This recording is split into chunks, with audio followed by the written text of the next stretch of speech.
લોકમાન્ય તિલક શાળા ફરી એકવાર જર્જરિત જાહેર થતા શાળાને બંધ કરવાની ફરજ પડી છે।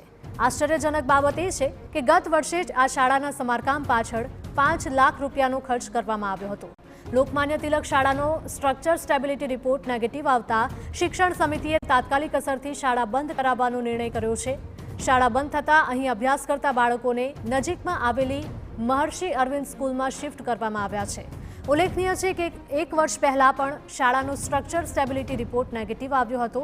ત્યારબાદ 5 લાખ રૂપિયાના ખર્ચે આ શાળાનું સમારકામ કરાયું હતું, પરંતુ આ સમારકામ બાદ પણ રિપોર્ટ નેગેટિવ આવતા ફરીથી શાળાને બંધ કરવાની નોબત આવી છે।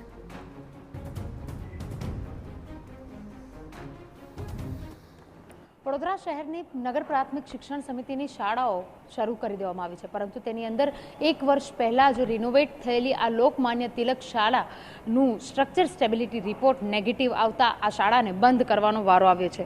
ઉલ્લેખનીય છે કે આ શાળાનો સ્ટ્રક્ચર સ્ટેબિલિટી રિપોર્ટ 1 વર્ષ પહેલા નેગેટિવ આવ્યો હતો, જેને લઈને તાત્કાલિક રિનોવેશનની જરૂરિયાત હોય તે પ્રમાણે શિક્ષણ સમિતિ દ્વારા આ શાળાને રિનોવેટ કરવામાં આવી।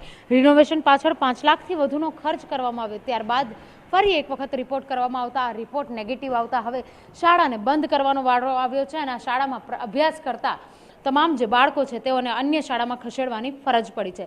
ઉલ્લેખનીય વાત છે કે નગર પ્રાથમિક શિક્ષણ સમિતિ દ્વારા નવી 6 શાળાઓના બાંધકામ માટેની પરવાનગી લેવામાં આવી હતી, તેનું ખાતમુહૂર્ત પણ કરવામાં આવ્યું હતું, પરંતુ બાળકોના જીવ જોખમાય નહીં તે માટે થઈને તેઓ દ્વારા આ શાળા બંધ કરવામાં આવી છે। પરંતુ જે ટેમ્પરરી રિનોવેશન કર્યું હતું તે ક્યાંક શંકાના દાયરામાં એટલા માટે છે કે જ્યારે રિનોવેશન અને સ્ટ્રક્ચર સ્ટેબિલિટીનો રિપોર્ટ નેગેટિવ આવે ત્યારબાદ આ રિનોવેશન પાછળ ખર્ચ કરવાની જરૂર કેમ પડી। કેમેરા પર્સન રોહિત ગોયલ સાથે અંજલિ ઓઝા, TV9 વડોદરા।